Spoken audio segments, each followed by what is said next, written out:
Well, howdy tubers.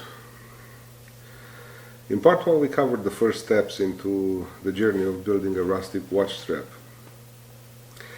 Now we'll pick up where we left off, and that would be edge work. And edge work is one of the most important and overlooked aspects of leather crafting. At this point we have to bring the edges to a rounded convex shape. This can be achieved by skiving long ways.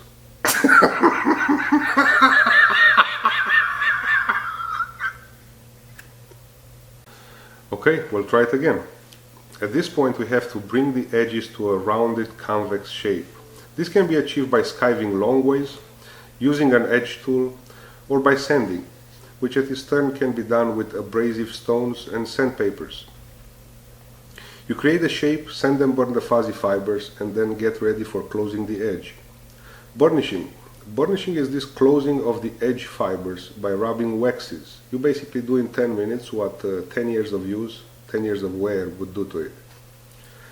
Edges can also be painted instead of burnished, though in this case, as a traditional way of finishing, as a desire to create a rustic feel, and also from a longevity standpoint, burnishing versus painting does not create a layer prone to peel off over time.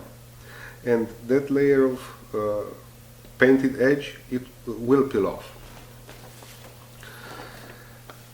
A couple of sections not discussed here were dyeing, waxing and distressing. Another presentation should take us in that journey, as it's pretty comprehensive with all its stages.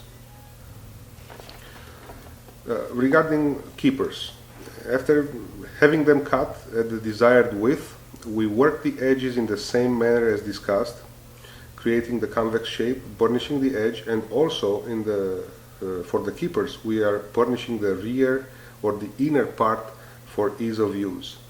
It would make a much more pleasurable experience for the straps to slide one into another, and also it creates a cleaner look. The blanks also have to be in a wedge shape, the straps itself.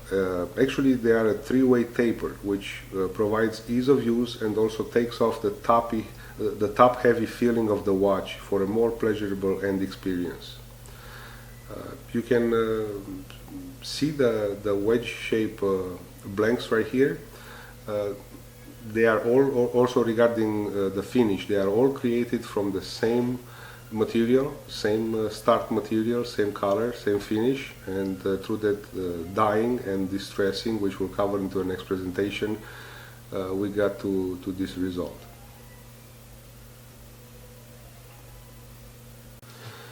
Now we have blanks ready to get into the stage of marking the edges, punching the holes, and stitch them up. For a handmade creation, the stitching is one of the jewels of the process and the end product as well. Here are some of the tools used for marking the stitch line or the groove, depending on the result desired, recessed or exposed stitch. Pay attention of not being pushed to the side by the insert. Same applies when punching the holes, as you will be doing so right at the edge of the same discussed insert.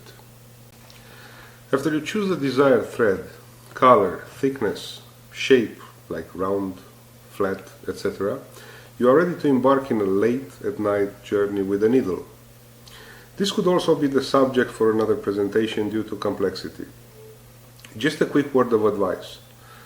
Make sure the stitching is not all tangled up, and each come and go of the needle you respect the pattern of penetration you chose. Yes, we're still speaking about stitching leather straps. No, you're also not done. Not even close.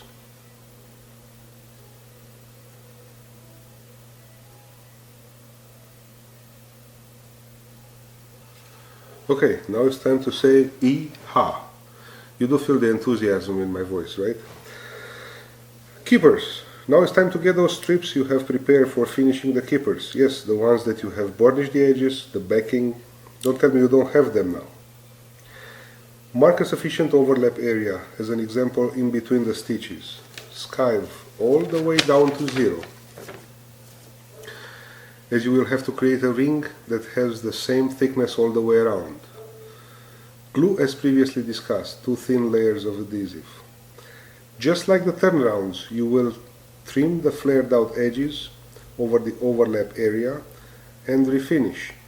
Then punch holes and get ready for stitching. Slide straps one into another with the help of keepers. If it works smooth, good.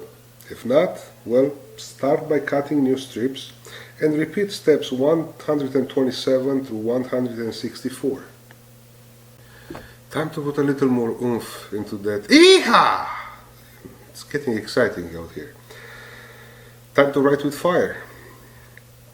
If a traditional way of marking the work is desired, and you listen to your parents about calligraphy lessons within the first grades of school, you can get your hot iron ready and start scribbling, or you can call in and order a stamp. Anyways, you should get something like so. In the same way, you'll play with various materials and techniques that hopefully will show in some of the future presentations. And with time and experience, creations defining your style will start to creep out in the world. As long as they'll be wandering out there long after you, well, it's good.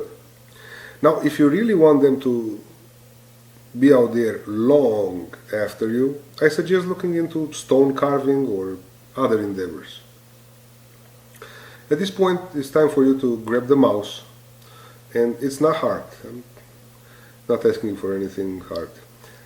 Move the mouse all the way to where it says like, click, left click on it once, and then move it eventually where it says subscribe. And hopefully we can go over some of the future techniques and other creations. Well, have a great day, and I hope you enjoyed.